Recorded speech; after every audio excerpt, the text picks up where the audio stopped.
The 64th Annual Grammy Awards took place Sunday night after being delayed by the Omicron variant. In Las Vegas for the first time at the MGM Grand Garden Arena, Jon Batiste won 5 awards. The 19-year-old pop sensation Olivia Rodrigo won 3. Rodrigo, Lil Nas X, Silk Sonic, Billie Eilish, and Lady Gaga performed. But BTS brought their A-game to the Grammys with their James Bond-inspired Butter performance. President Volodymyr Zelensky of Ukraine made a surprise appearance appealing for help. Grammys 2022, all that it was.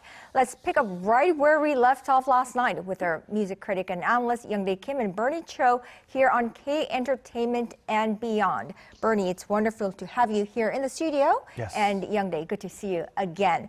So let's talk about BTS and the Grammys. So we left off about BTS missing their Grammys race for the second year. So we discussed a little bit about that, but I want to discuss their performance. So BTS brought 2 Grammys, their best performance ever, arguably.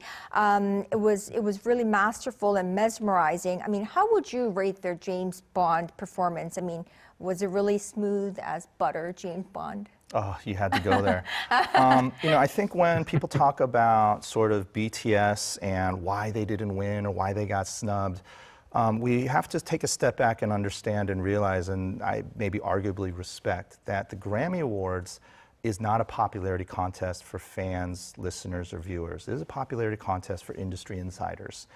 And the reality is that over the years, from 2019 until just a few days ago, BTS has really never had a proper first impression kind of showcase.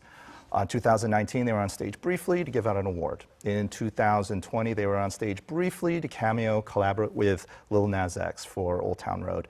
And then last year, they had their first official performance, but that was actually pre-recorded from Seoul. And the reality is that BTS is nice to look at on video, but they're amazing to watch live. And when people were watching their performance live, I think it really floored a lot of people in the audiences, the people that are voting for the Grammys. And in many ways, the Twitter just lit up in terms of impressions. Everyone was talking about, this is the first time I'd heard the term, the jacket air guitar. The move that they made where all the jackets were in sync, tied up, and then somehow unraveled. I'm still trying to do the slow motion to figure out how that worked. But more importantly is, when you talk about boy bands and live, always there's this assumption that they're lip syncing. It was very obvious that they were doing this live to perfection. And one of the things that came out on Twitter was, these guys are super fit. Like, how can they dance like that and sing like that and not break a sweat or be out of breath? And so I think they really made a powerful statement to the industry that these guys are for real. This is the reason why they are not just the biggest boy band in the world, but the biggest band in the world, period. And so it blew people away. And when the next morning, the media had the BTS performance at the top, or at the very much near the top of hands down best live performances, and that says a lot. Right. Youngdae, do you want to weigh in on that? It's 5-star. 5-star performance from the very the entrance of Jungkook, flying over the stage with strings attached.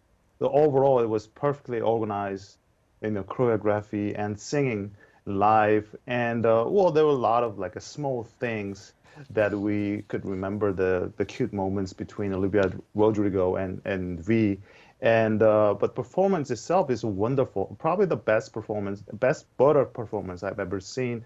And it was one of those, well, it is just too obvious for a lot of ARMYs and K-pop fans, but for U.S. audience, non-K-pop fans, it must have been a most dynamic performance that any boy band could show on a national TV, an award show in the States. I think the last standing ovation says it all. Jin, I really want to emphasize that Jin showed the really, the kind of spirit despite the hand injury. And it was overall high quality performance that was kind of classy, not over the top. And I also noticed a kind of change, probably important, probably not, but I noticed a change in the way the cameras, the word deal with BTS and the situation and the whole show and the audience. In the past, they just simply emphasize how the spectators and the fans were crazy about BTS, and they're focusing on those who were just surprised by the reaction of fans. But this time around, I could see the people, the fans, musicians, and the audience at the site, they're just appreciating the BTS performance and stage much more naturally than ever before. So I think that change itself would show that the status of BTS and the position in the music industry, especially in the mainstream era, in the realm in the States, have changed drastically over the years. Right. So I would myself was glad to see that the focus was mostly on the performance itself this time. Well, Jon Batiste, Olivia Rodrigo, and Silk Sonic may have taken the trophies of the night, but various media are pointing out that the real prize of the night might have been a selfie with BTS, judging by the A-list talent that lined up to take pictures with the superstar group. From that to their little collabo with Olivia Rodrigo, their masterful performance, to their huge commercial success, although the septet didn't get the trophy actually. What does your nomination mean, for the music industry, both here in Korea and internationally?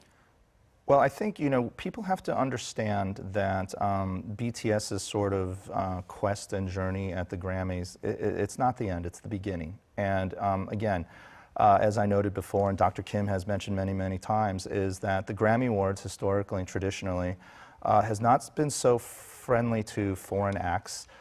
Definitely there is a bias built against, maybe towards boy bands. And so when we look historically at other bands that BTS has been compared to, so for instance, the Backstreet Boys or NSYNC, at the height of their careers, they had maybe 8 or 9 nominations in each, but none of them came away with a Grammy Award. And before BTS was the biggest boy band in the world, prior to that in the UK, there was One Direction. They never got nominated. They never won at the height of their popularity.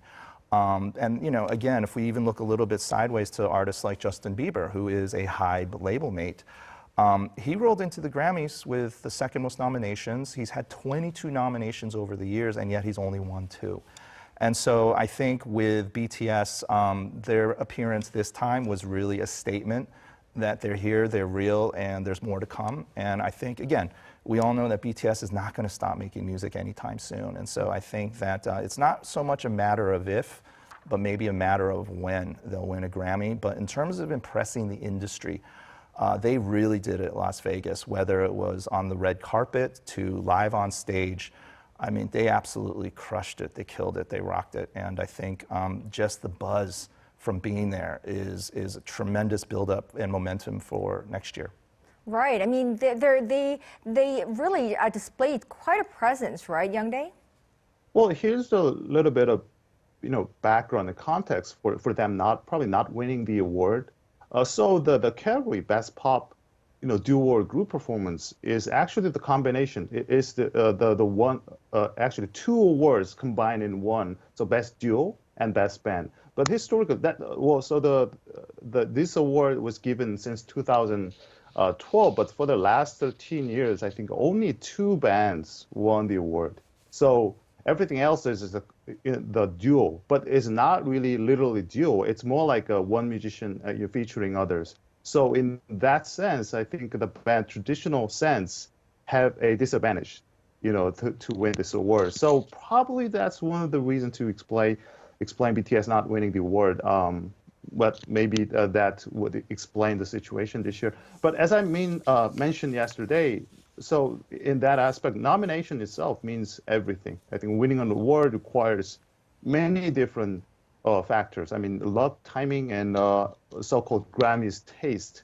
So that's why we always, journalists, the media, they always talk about surprising snubs as soon as the award finishes. So the important thing here is that, both foreign media and critic journalists think BTS deserved it. That's really important. And it could be the winning, and the win could be anyone's. So the Grammy trophy itself, it's a great accomplishment, but at the same time, Grammy trophy can tell you, everything about this singer. In this case, it's BTS. So it could be the Grammy is important, and it could be one of BTS missions, but not everything. So, right. Well, Grammy could have shown their changes through BTS, but it didn't happen. So probably it's not good news for Grammy as well. But unfortunately, that's how that's the way the award ceremony works, and it's another the example of how Grammy is still kind of conservative award. Well, it is definitely going a little more diverse. You mentioned Japanese Breakfast yesterday. Bernie, led by Michelle Zauner, of course, also the author of the bestseller Crying in an H Mart. We can definitely see the Grammy making attempts to become more diverse with more Asian representation, I believe.